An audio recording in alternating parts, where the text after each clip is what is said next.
By the age of 25, he ruled an empire that spanned 3 continents. His name struck terror into kings and awes into history itself. But at the height of his power, he vanished. No grave, no final words, just silence. Was he a god, a tyrant, or a man consumed by his own legend? Today, we unravel the mystery of Alexander the Great, the teenage emperor who conquered the world and then disappeared. Imagine this, you're 20.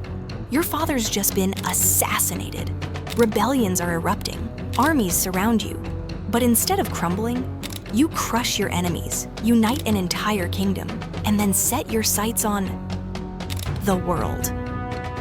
Alexander didn't just dream of conquest.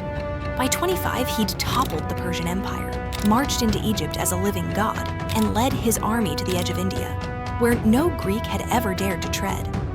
His empire stretched 5 million square kilometers. But then, poof. At 32, he was just gone. Was it betrayal, a secret plot, or something darker? Stick around, because this story, it's wilder than fiction. Alexander wasn't born a conqueror. He was molded by fire.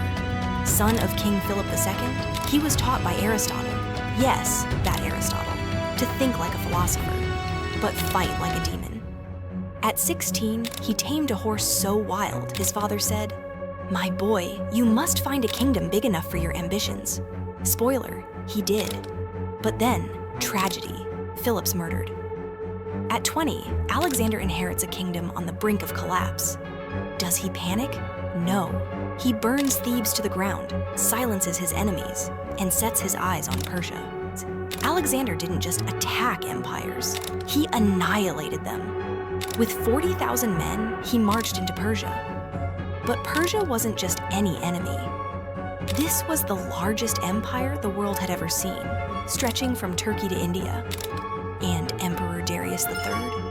He had 1 million soldiers. Let me repeat that. 1 million. First, the Battle of Granicus, Alexander's first test in Persia. The Persian cavalry waited on the riverbanks, swords gleaming. But Alexander did the unthinkable. He charged straight into the river. His horsemen smashed the Persian lines, and by sunset, the river ran red. The message? This kid plays for blood. Next, the Siege of Tyre, a city on an island, walls 150 feet high. The Tyrians laughed. "You would need Poseidon's trident to reach us." So Alexander built a causeway. For 7 months, his men hauled stones into the sea. When the towers finally breached the walls, he crucified 2,000 Tyrians. Mercy? Not in his vocabulary. But his masterstroke was Gaugamela. Darius assembled 200,000 troops, scythed chariots, even war elephants. Alexander's generals begged him to wait. Instead, he slept in. The next morning, he split his army, lured Darius's cavalry out of position, and plunged like a spear into the Persian center. Darius fled. The battle? Over in hours. Persia's treasury, his. Babylon, his. Susa, his.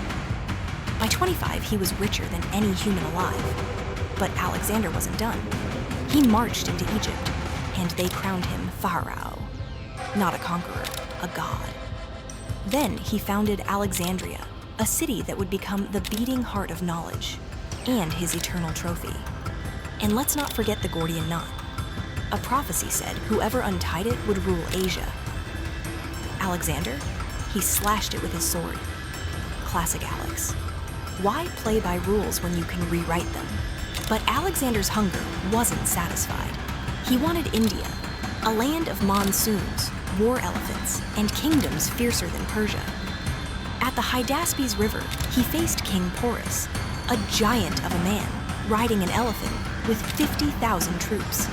Alexander's men were terrified. So what did he do? He pulled a midnight ambush.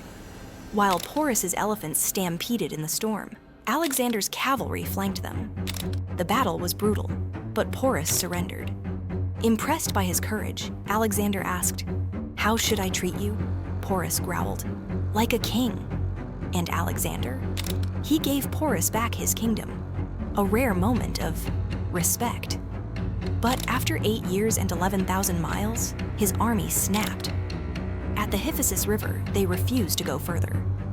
Alexander raged, locked himself in his tent for 3 days. Finally, he emerged and turned back. The invincible conqueror, defeated by his own men. The cracks were showing. Alexander began dressing like a Persian king.